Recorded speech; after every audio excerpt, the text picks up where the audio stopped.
Hello. Hello, and welcome to the third and final day of our conference, State of Nature Dialogues.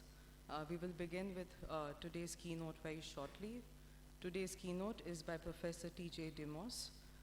He will be talking about the art of climate emergency. Just a quick introduction about Professor Demos. T.J. Demos writes about contemporary art and global politics.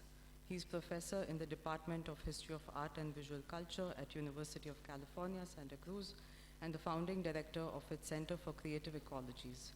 He researches the intersection of visual culture, radical politics, and political ecology, and is the author of numerous books. Professor Demos is also chair and chief curator of the Climate Collective, providing public programming related to the 2020 Climate Emergence Program.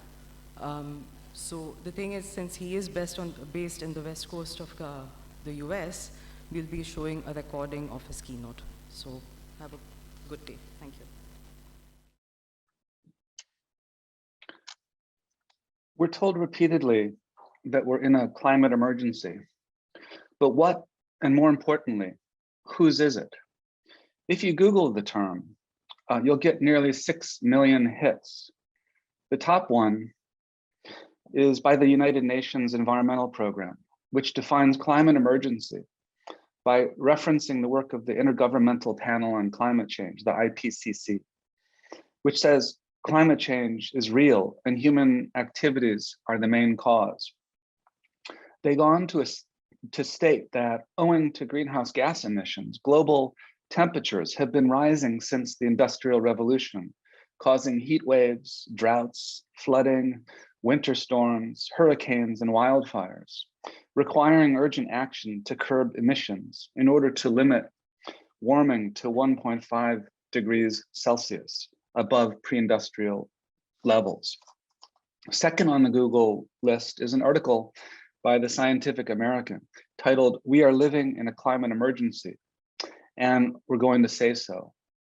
Not far below is a link to the environmental advocacy group, the Climate Mobilization, whose work focuses on getting climate emergencies declared by communities, cities, and governments around the world. They state, "We are in a climate emergency. We need a whole society mobilization to prevent climate catastrophe. Let's build the movement that can get us there." As their map shows, more than 2,000 cities and state governments have done so since 2018. But it's worth pausing to consider who is the we. So far, we've heard about human activities and city councils and governments, but whose emergency is it? In fact, climate change is a discourse of conflict, and there are major differences in how it's conceived, whom it's understood to affect, and when it happens. The IPCC, the scientific body convened by the UN, says climate change has been occurring since the Industrial Revolution, giving global society the next decade to act in order to avoid catastrophic impacts. But others, such as Melanie Yazzie of the Red Nation, the activist organization based in Albuquerque in the States, fighting for global decolonization, argues that indigenous people have been on the front lines of the struggle for climate justice since 1492, referring to the climate change of land grabs, deforestation, extraction, militarism, and forced displacement that's been occurring for centuries. In fact, there are multiple environmentalisms today, with definitions hinging on how emergency is defined, whom it impacts, and when it is said to take place. The British and now global environmentalist organization, Extinction Rebellion, explains this is an emergency, life on Earth is in crisis, and we are running out of time, and our governments have failed to act. Extinction Rebellion was formed to fix this. But in response, Wretched of the Earth, the grassroots collective representing indigenous, Black, Brown, and diaspora groups demanding climate justice and acting in solidarity with communities in the UK and in the global South, wrote in their open letter to Extinction Rebellion, "Our communities have been on fire for a long time. And these flames are fanned by our exclusion and silencing. Without incorporating our experiences, any response to this disaster will fail to change the complex ways in which social, economic, and political systems shape our lives, offering some an easy pass in life and making others pay the cost. In order to envision a future in which we will all be liberated from the root causes of the climate crisis, that is capitalism, extractivism, racism, sexism, classism, ableism, and other systems of oppression, the climate movement must reflect the complex realities of everyone's lives in their narrative. With this, Wretched of the Earth, named after the revolutionary book of 1961, written by the Martinican Marxist humanist Frantz Fanon, they challenge climate emergency claims that narrow global risk to a near future threat of atmospheric carbon pollution, and in the process, erasing centuries of racial and colonial violence. Instead, they argue that for climate emergency to be meaningful to the lives of the many, it must name the complex and diverse causes, the historical systems of oppression that can only be understood as intersecting, where climate emergency is not a single issue politics, but a comprehensive and inextricable entanglement of climate breakdown and social injustice. Climate justice follows from how emergency is defined. If climate emergency is a matter of capitalist inequality, extractive violence, racism, and sexism, then climate justice must similarly be encompassing and intersectionalist. Climate justice is economic justice, is social justice, is racial justice, is migrant justice, and so on. This formulation is not only conceptually necessary, but strategically imperative. If the we of climate emergency is to reflect the complex realities of everyone's lives, then it must address the full extent of climate emergency, including past, present, and future forms. Doing so means overcoming the politics of climate denialism. That is, the denial of human-caused climate change and the climate science that supports that conclusion, a denial aided by the manufacture of disinformation, by the fossil fuel industry and their political and media enablers. But it also means, as Kai Heron and Jody Dean argue in their essay, Revolution or Ruin, overcoming liberal denialism, meaning both the denial of the capitalist causality behind climate breakdown and its class struggle basis, including capitalism's historical roots in the formation of conquest and colonialism, slavery, and racism. In other words, this can't just be a fight about carbon in the atmosphere. It's also about powers on the ground, because limiting climate emergency to decarbonization will leave systems of interlinking oppression intact. Instead, climate justice demands a radical Green New Deal, not a new green colonialism dedicated to continued extraction, corporate land grabs, and racial and economic inequality. This battle over definitions and the political stakes of climate emergency is a growing concern within global contemporary art and eco-critical visual cultural studies, especially as artists have taken up the challenges of representing climate emergency from a range of perspectives. Indeed, as my co-editors and I argue in the Routledge Companion to Contemporary Art, Visual Culture, and Climate Change, the arts can define a space of experimental interdisciplinary research, speculative imagination, boundary transgressing creativity, and eco-aesthetic politics, all of which helps conceptually address challenging issues of climate emergency, including its conflicts. In what follows, I'll discuss three different models of contemporary art. The first, a critical documentary that scrutinizes dominant models of climate propaganda, revealing their limitations and blind spots from a climate justice perspective.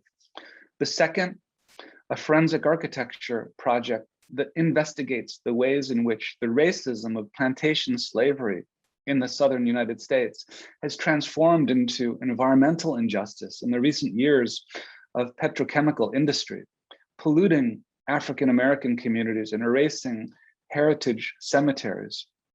And the third, an example of indigenous futurism that imagines a coming world of climate justice in the aftermath of settler colonialism, portraying an emancipatory world to come.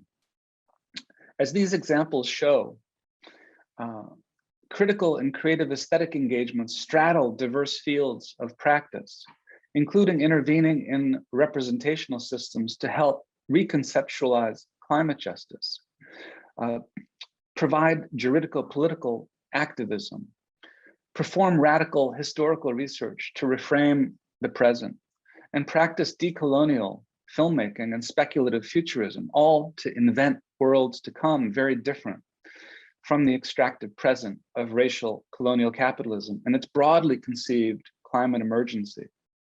It's clear then that present climate emergency is really an emergency of emergencies, as Wretched of the Earth makes clear.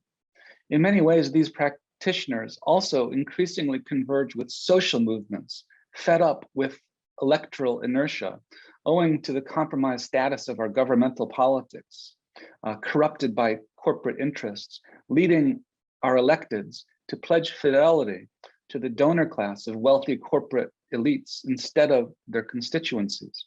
To enact a climate justice transition, those who support it must build solidarity in working for an alternative world, and the arts, particularly where creative imagination joins with radical politics, provides images of what that world looks like and amplifies the struggle of multitudes fighting for climate justice.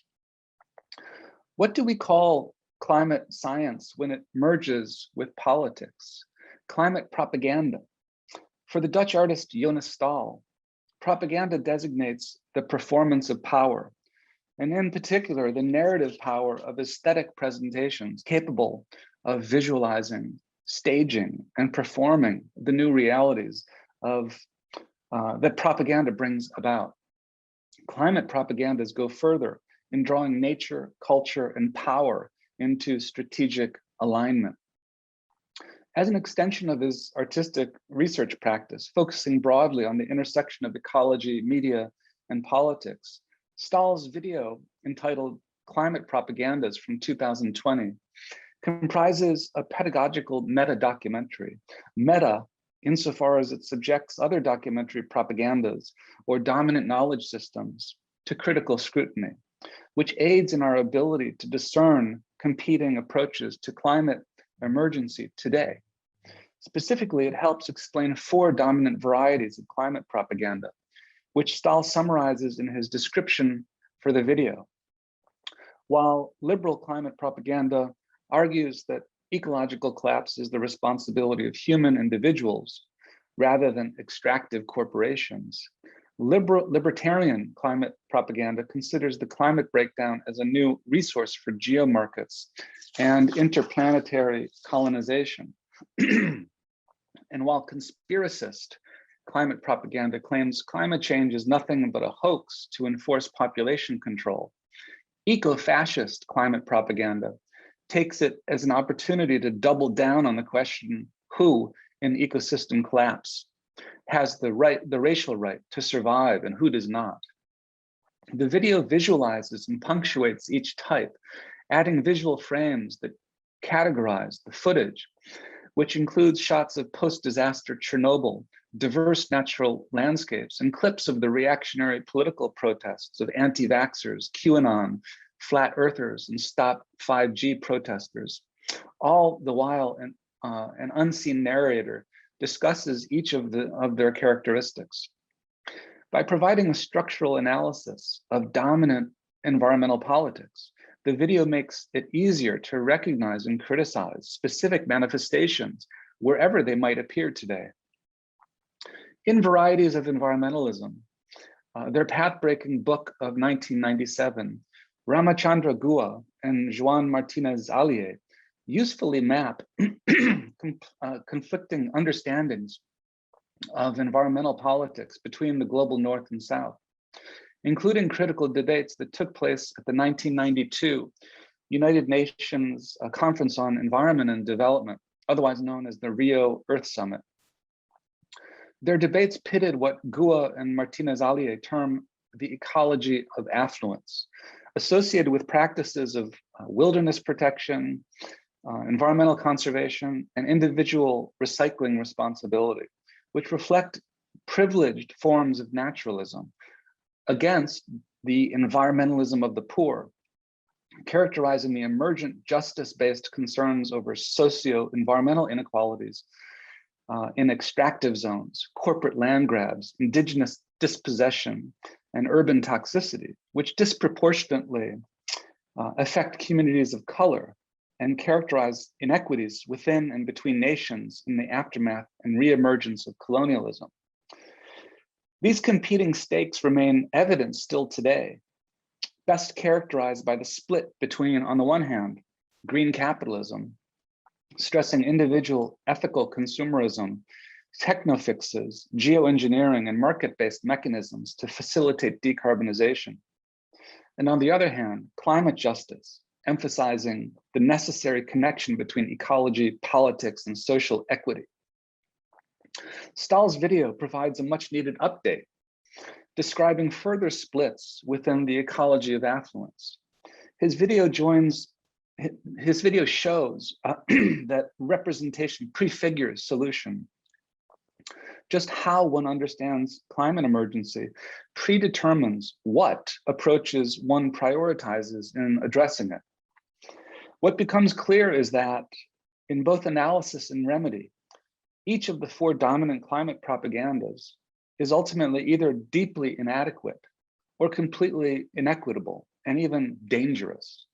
For instance, climate liberalism, excuse me, perhaps the most dominant model of mainstream climate emergency, calls for decarbonization, attributing the situation to the generalizing we of universal culpability, and thereby absolving extractive corporations and more broadly, the system of fossil capital from their outsized role in climate breakdown. Climate libertarianism characterizes the billionaire-driven plan to colonize outer space, or the Ayn Rand-inspired seasteading movement, which hopes to establish wealthy floating maritime settlements that transcend national jurisdictions, in part to elude tax systems. Both ignore how their escapism is premised on the ecosystem breakdown that results from their freedom-seeking but responsibility-denying predatory behavior, which is bound to repeat itself in the next cycle, for instance, on Mars. Meanwhile, the conspiracist climate propaganda of anti-vaxxers and QAnon, Nazi hippies, and flat earthers claims to critically disavow science, even while their irrational social formations pledge slavish allegiance to right-wing political and economic agendas. And eco-fascist climate propaganda sees humans as the virus, their white supremacist ethno-nationalism justifying social Darwinist exterminism as a solution to overblown claims of unsustainable population growth and paranoid fears of out-of-control migration. This was dramatized in the infamous official Trump War Room re-election video, reappearing in a viral Reddit thread, which placed the face of the then president on the body of Thanos from the superhero film The Avengers, as he's shown annihilating half of all humans, including all democratic opposition, a clip of which was included in Stahl's video. Actual cases of environmental politics may not always be so pure, but in general, no matter their differences, the one thing that dominant models of climate propaganda share is the idea that climate breakdown should never threaten the ultimate priority of economic growth, a principle that continues to be asserted at the highest levels of global climate governance, most recently at the 2021 meeting of COP26 in Glasgow, the UN Climate Summit. Or as Stahl's video puts it, there remains one conspiracy that is real, but it goes largely unaddressed as a kind of criminal normality. That is the conspiracy of political and economic forces, along with associated legal institutions that support what the video calls racial capitalism. And let me play a brief clip so you can have a sense of the video.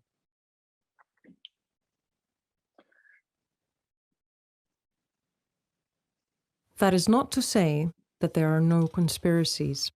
The real conspiracy, a conspiracy of ideas that is out in the open, remains unaddressed. Namely, it is the conspiracy of political and economic forces whose short-term benefits and privileges are inherently structured towards racial capitalism.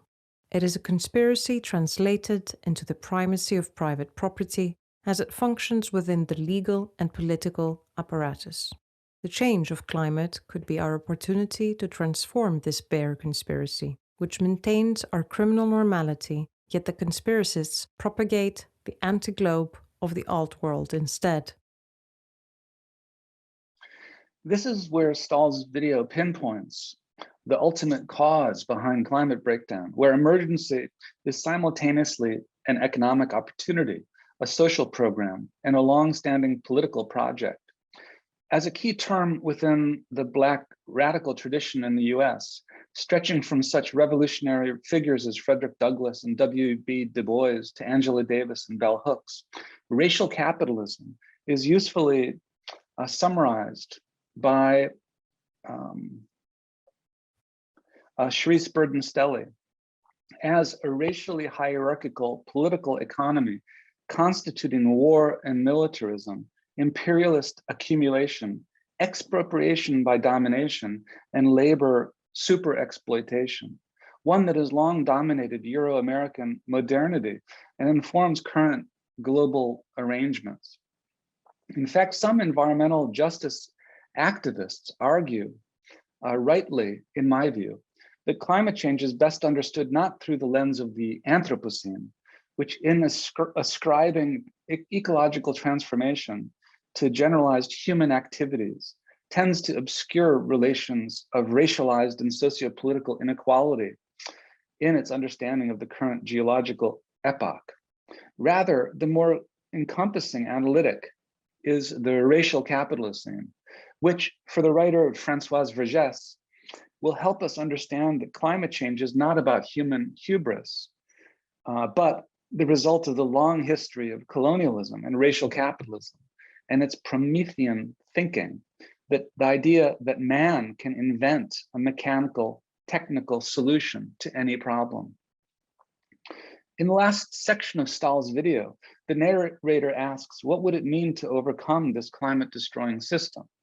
According to its voiceover, it would necessitate a great transition, liberating the agencies of ecosystems, changing the climate through planetary wealth redistribution, economic system change, embracing degrowth, and enacting racial and colonial reparations, all key components of a social justice-based environmentalism of the poor, including more than human multi-species beings.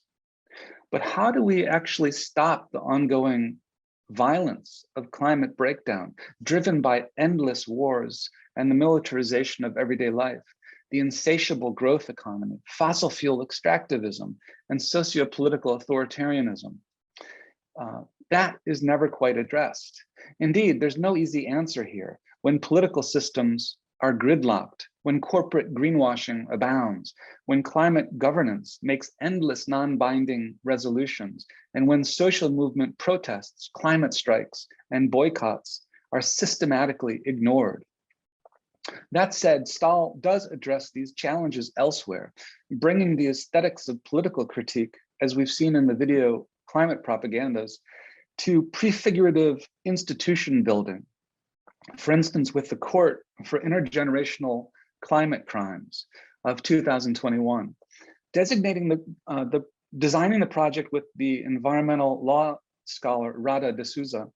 They collaborated with a host of international climate justice organizations in creating a speculative juridico-political framework, a kind of climate justice theater to hold perpetrators responsible for climate chaos. targeting various transnational corporations based in the Netherlands where the project took place, including the weapons manufacturer Airbus, the fossil fuel and extractive financier ING, the polluting industry Unilever, and the Dutch state for perpetrating intergenerational climate crimes.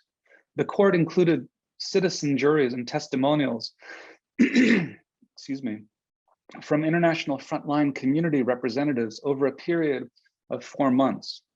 Still, even while actually existing law doesn't at present offer much recourse to hold perpetrators responsible for their world-destroying actions, art provides spaces like this experimental forum where justice can be imagined, readied for a time to come when legal recourse may well be possible to actually hold culprits to account.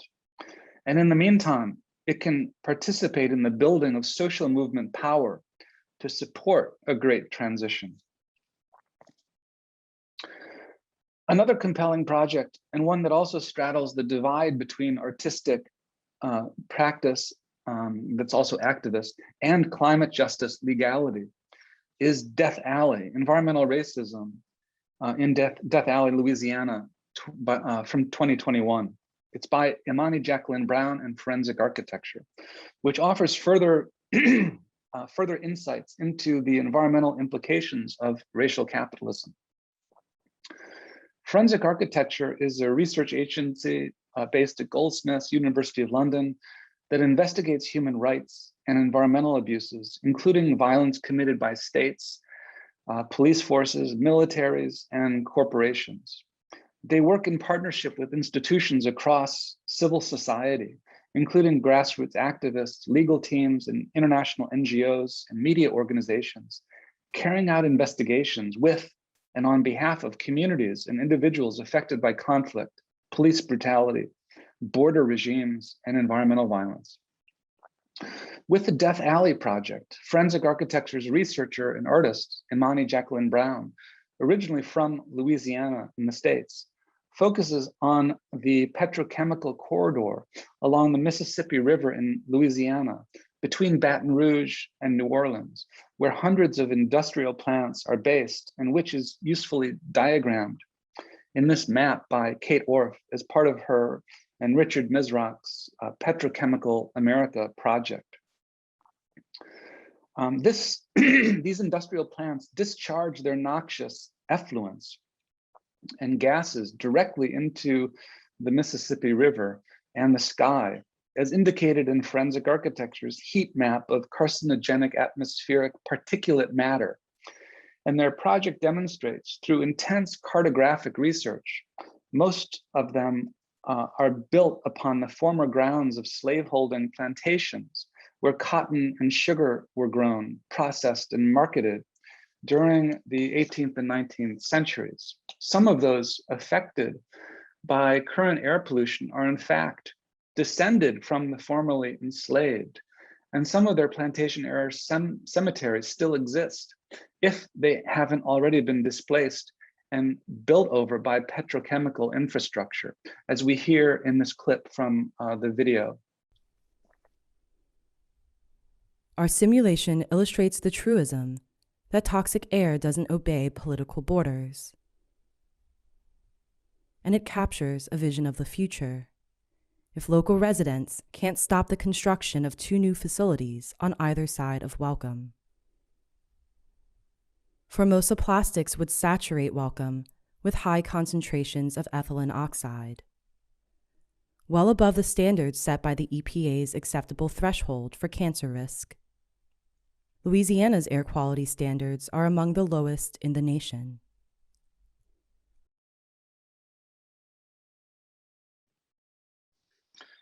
As a video investigation involving historical research, mapping, geolocation, legal challenge, and ground truthing, the Death Alley project of Brown and Forensic Architecture have worked closely with frontline communities, opposing further petrochemical development. As petrochemical industry poisons low-income African-American communities living in the shadows of oil refineries, industrial infrastructure expansion simultaneously erases the historical remains, and with it, the memories of the plantation cemeteries, forming a historical continuity that exemplifies how slavery and its racial violence has transmuted into capitalism's environmental violence in biopolitical or necropolitical ways, linking slavery's genocide to contemporary ecocide. This continuity of slavery become environmental injustice evokes Christina Sharp's diagnosis of the racialized climates of anti-Blackness, particularly where she writes in her 2016 book, In the Wake on Blackness and Being, that, quote, the weather is the totality of our environments. The weather is the total climate, and that climate is anti-Black, end quote. It's an indispensable way to comprehend the implications of climate injustice today, according to which environmental vulnerability hits communities of color, and specifically African-American ones in particular. It does so in two powerful and entangled ways. First, through the racial terror of slavery and its afterlives in the Jim Crow South of segregation and institutionalized separation. And second, through the toxic atmospheres of petrochemical epidemiological violence.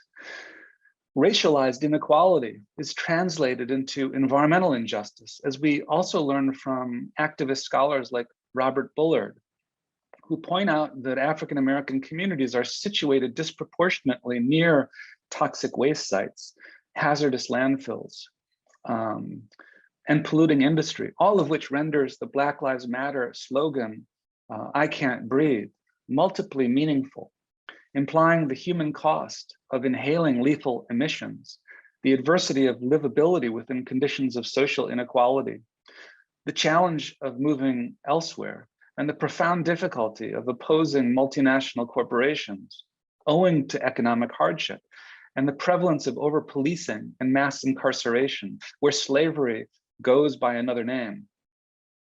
Making all of these connections, the Death Alley Project asks, if toxic air is a monument to slavery, how do we take it down?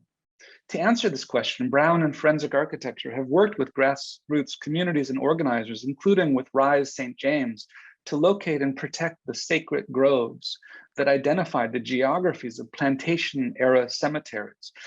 To reconstruct historical locations, they created probability fields through documentary and historical map research using cutting-edge technologies in spatial and architectural analysis, including such computer technologies as 3D modeling, pattern analysis, remote sensing, fluid dynamics, and cartographic regression.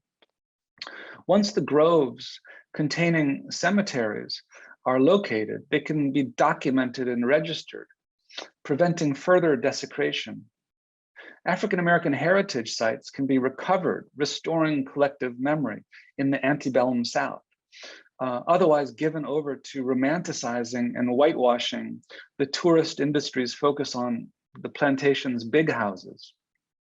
In the process, the coalition works with climate justice organizations to stop the expansion of fossil fuel infrastructure, even as the petrochemical industry encroaches further on what remains of once thriving post-Civil War free Black communities, as portrayed in the 2019 documentary film Mossville, which tells the story of Stacey Ryan's Herculean efforts to protect his property, which you see at the bottom foreground, from the encroachment of the petrochemical industry.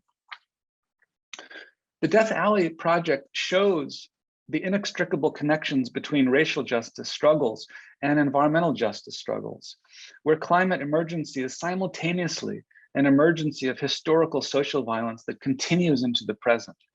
One lesson is that future emancipation, including climate justice, will emerge largely from the expansive and intersecting demands of grassroots struggles against past and ongoing socio-environmental oppression.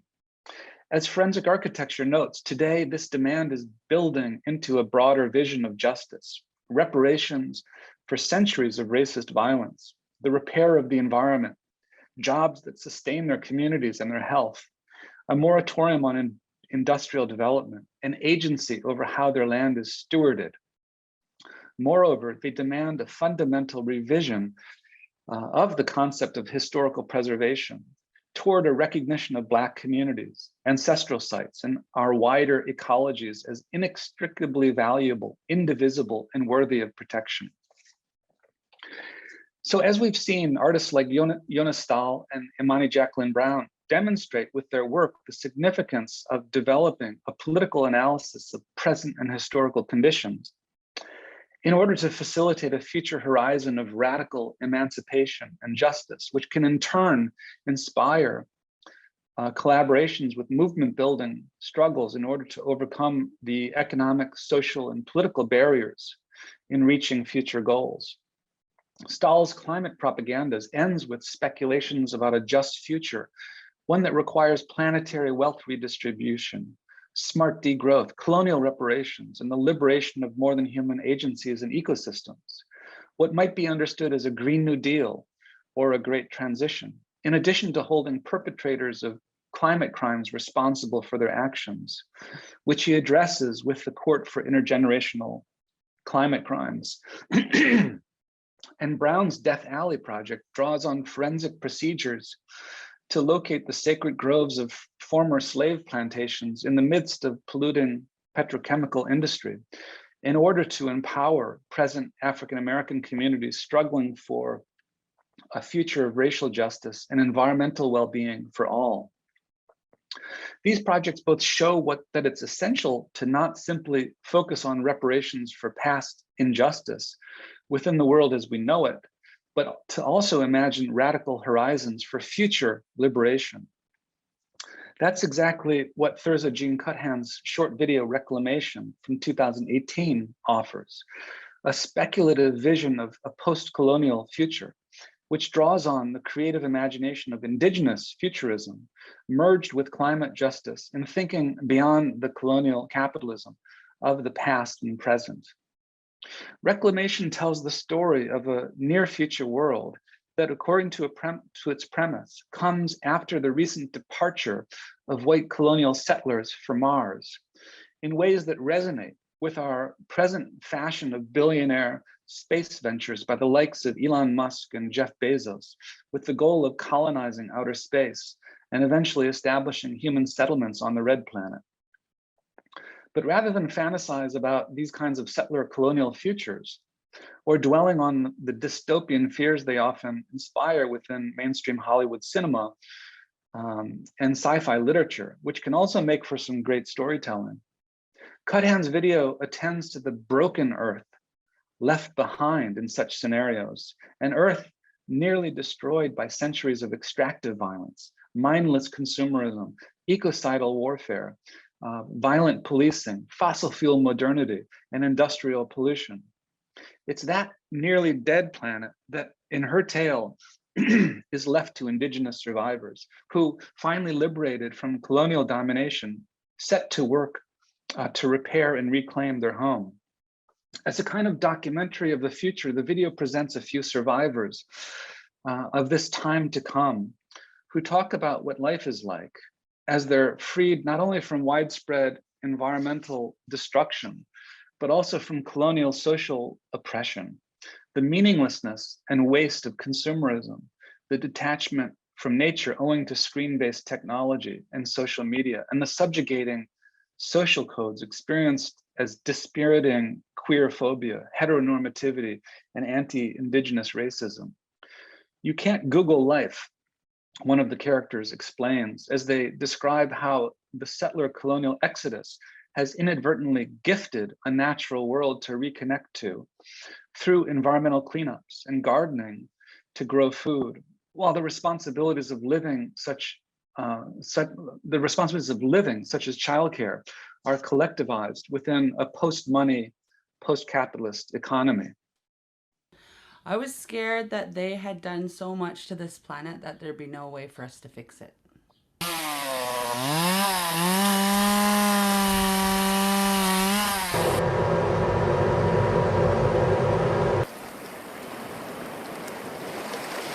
It's a lot cleaner. Yeah, it is. It's a lot cleaner. Like, it smells good here, and it smells like nature. Great. It smells like we're making a difference here. We've cleaned a lot of this area up. This is what we do. We clean up things. We make sure the area is safe for barefoot walking, pretty much. And this is just one of our bins. We filled up approximately 500,000 bins since the white people left. Full-time job is cleaning up after these pukes. We see some garbage, we pick it up.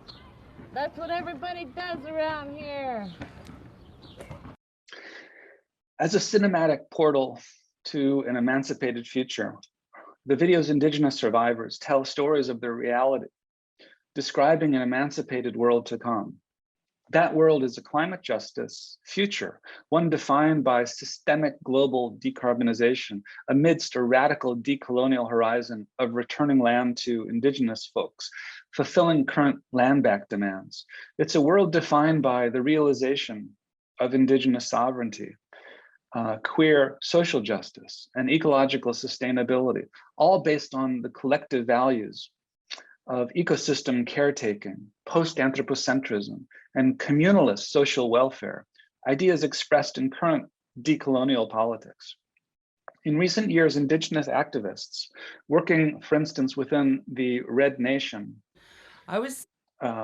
coalition have conceptualized one of the most far-reaching vision statements for what they call the Red Deal, building on the radical worker justice ambitions of the Green New Deal, a plan for system-wide decarbonization and green jobs over the next 10 years. The Red Deal adds Indigenous decolonization to climate justice priorities with its three-part plan for one, ending the occupation, that is, defunding the police, stopping border town violence, abolishing incarceration, and halting militarization everywhere, especially the US occupation of Indigenous lands. Two, healing our bodies, free and sustainable housing, free education, free healthcare, free public transportation for everyone, and ending violence against particularly Indigenous women and girls. And three, heal our planet, meaning clean, sustainable energy, agriculture, land, water, air, and multi-species caretaking. As they explain in no uncertain terms in their principles of unity, we are Indigenous feminists who believe in radical relationality. We do not seek a milder form of capitalism or colonialism. We demand an entirely new system premised on peace, cooperation, and justice for our future and relatives to live. Capitalism and colonialism must die. While not explicitly connected to the Red Deal's organization or plan, Thurza Jean Cuthand's film Reclamation gives audiovisual expression, nonetheless, to its ultimate horizon of future emancipation. In showing this future evacuated of settler colonialism and extractive capitalism, it offers a decolonized vision of a world to come, based on the abolition of white supremacy and the exploitative fossil fuel economy and its systems of mass indebtedness and extreme inequality maintained by military and police violence. It's the only kind of future that stands a chance in overcoming the necessarily intertwined climate emergencies of the present, ultimately inviting a multiracial solidarity beyond the subjective restrictions of fidelity to settler colonial identity. And indeed, in viewing Reclamation, in entering into its otherworldly space of radical imagination, we non-Indigenous folks experience the abolition of our own subject positions, leaving us too with a sense of liberation. As the Red Nation explains, the Red Deal is red because it prioritizes Indigenous liberation on the one hand, and a revolutionary left position on the other.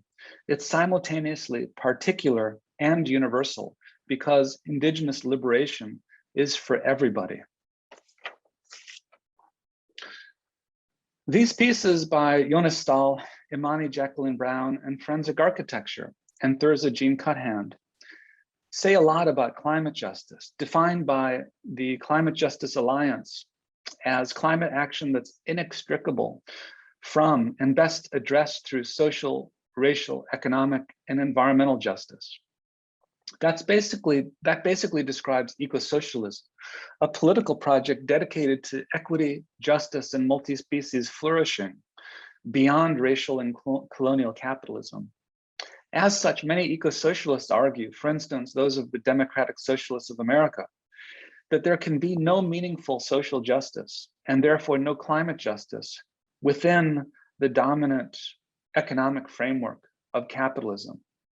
That's because of capitalism's fundamental laws of motion, which prioritize the endless accumulation of value above all else, but devalues those who produce it, laborers, and destroys the resources that it ruthlessly exploits, nature. So any meaningful definition of justice includes the intrinsic values of fairness and equity, but it's precisely these qualities that are destroyed by the commercialization of social relations and the commodification of land. As Hadas Thier explains in her overview of the dominant political economy, this is no accident. Capitalism is not designed to meet human need. It's designed to generate profit. This means not only robbing workers of our humanity and life, but also the soil, the air, and the planet. As capitalism prioritizes maximizing profits, it lacks political will to transform production with cleaner and less hazardous methods, just as there's no incentive to raise workers' living standards by sharing profits.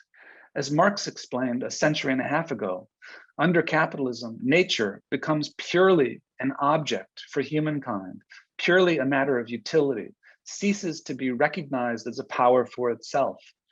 The theoretical discovery of its autonomous laws appears merely as a ruse, so as to subjugate it under human needs, whether as an object of consumption or a means of production. Or, as Extinction Rebellion has recently argued, the root causes of climate and ecological crisis is the political economy. Green capitalism, for instance, deploying technology to decarbonize the environment and to mitigate climate change, represents nothing less than a false solution. Even if technologies such as carbon sequestration as a form of geoengineering becomes scalable to moderate climate warming atmospheric pollution, which is itself doubtful according to the most recent research, those technologies will still leave in place the many interconnected social injustices that capitalism not only produces, but depends on for its very existence. Believing otherwise amounts to a kind of liberal denialism, which fails to address these structural quandaries, believing falsely that it's possible to solve climate emergency from within the terms of that which produced it, capitalism.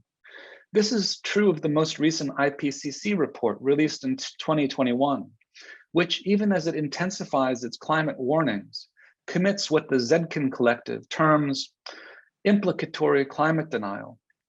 The IPCC report highlights the need for rapid decarbonization, but fails once again to connect cause and effect, effectively separating ecology from politics and climate from justice. Symptomatically, the word human, as in human-induced climate change, appears 79 times in the IPCC's summary for policymakers, whereas the terms capitalism, corporation, money, colonialism, and race are never once mentioned. Another good example of implicatory denial is the US presidency of Joe Biden, who in his remarks at the COP26 climate summit, stressed the United States' goal of net zero emissions economy-wide by no later than 2050, and recognized the absolutely critical nature of taking bold action within the decisive decade, while at the same time his administration approved 3,557 permits for oil and gas drilling on public lands in his first year, outpacing the former Trump administration's record by 34%. In a compelling recent essay entitled Climates of Capital, the philosopher Nancy Fraser argues that climate justice must be anti-systemic, that is anti-capitalist, and trans-environmental, looping in the inextricable economic and socio-political elements of the present crisis.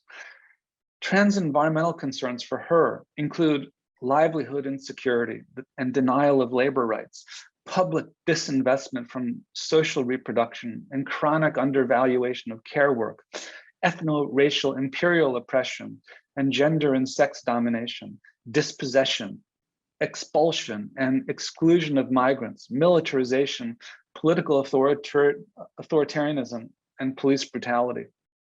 Fraser recognizes that capitalism is never not racial, as Ruth Wilson Gilmore argues. And according to the Red Nation, it's never not colonial. The only real option in addressing climate emergency as an intersectionalist emergency of emergencies and thinking beyond the dominant economic regime. As Sharice Burden-Stelly contends, the resolution to racial capitalism is anti-racial socialism, which ultimately, I argue, must also mean eco-socialism. Once we allow climate emergency to become an emergency of atmospheric carbon alone, we've lost more than half the battle. The artworks I presented today are fighting that battle for intersectionalist and anti-capitalist climate justice. And there are many more. Drawing on innovative and experimental aesthetic forms, these artistic practices provide audiovisual approximations of this comprehensive approach to intersectionalist climate justice, one extending the reach of decolonization and abolition, and offer the experimental spaces where we can see and feel what climate justice means. In their most ambitious and cosmopolitical sense, they do the work of building new worlds beyond the deprivations of the historical present. These projects show what a socially equitable and ecologically sustainable future looks like, each in the process providing a compelling climate justice political analysis. But we know that's still not enough. The real challenge is in actual socio-political and material transformation, requiring doing the work of building power, because we know the transnational corporate and elite political interests are interested and invested in the status quo of fossil capitalism, and will use everything at their disposal to prevent meaningful change. Artistic practice, whether as the representation of politics, showing alternative possibilities, or as the politics of representation, inventing new imaginative forms for relaying experience, will not be enough to confront these vested interests, which is why increasingly it's necessary to consider art as an expanded field of engagement, intersecting, collaborating with, and connecting to social movements dedicated to social transformation.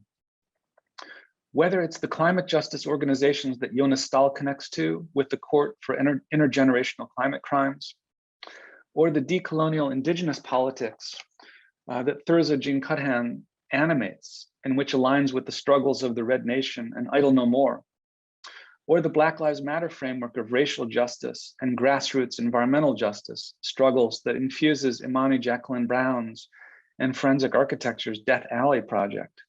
These and growing numbers of artists today are not only imagining worlds of just futures, but also working with social movements, legal activists, and political organizers toward realizing them.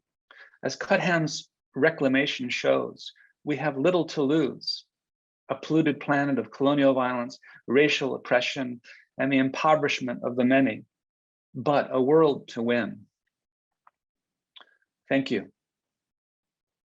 We are deeply thankful, Ranjit and I, and the Goethe-Institut, that he gave this fantastic talk and reiterated goes to the heart of the problem.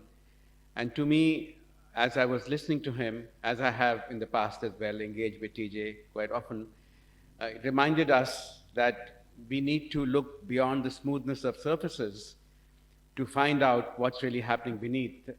And in some senses, I was thinking that the whole climate debate, which is framed in the idea of the 1.5 degree temperature rise and the associated carbon load in the air, is kind of a red herring, because the real problem is what causes it. And he points us to looking at the violent architecture of social inequity and social injustice through which this 1.5 degree has occurred, and whether fixing this 1.5 degrees without recognizing the underlying architecture, we will not cause or continue to cause the same violence, even in a worse way than before, because we're trying to reverse something and deny something as well. So I think the conference we have and the exhibition downstairs, which is also trying to look at artistic ways of bringing in different voices from different positions, is very much thinking of the same kind of questions TJ has raised today. And as we have seen in the panels till today, and hopefully what we'll see today, we in our society here have our own invisibilities or lack of ability to see things when we look at what we did, like the panel yesterday, looking at what happens on the ground in caste, in ideas of caste and nature and interactions with everyday lives. So these are the things we are blind to, and I am sort of just end by saying that I often wonder, when we think of India becoming carbon neutral or energy green by 2030 to 2050, are we going to take forward the project of democracy we have all jointly see as our future emancipatory project as a global society? So with that, I thank you all for participating, and the next panel is at 15 minutes. So those of you here can have a cup of tea or coffee, and those of you online, we invite you back in 15 minutes. Thank you.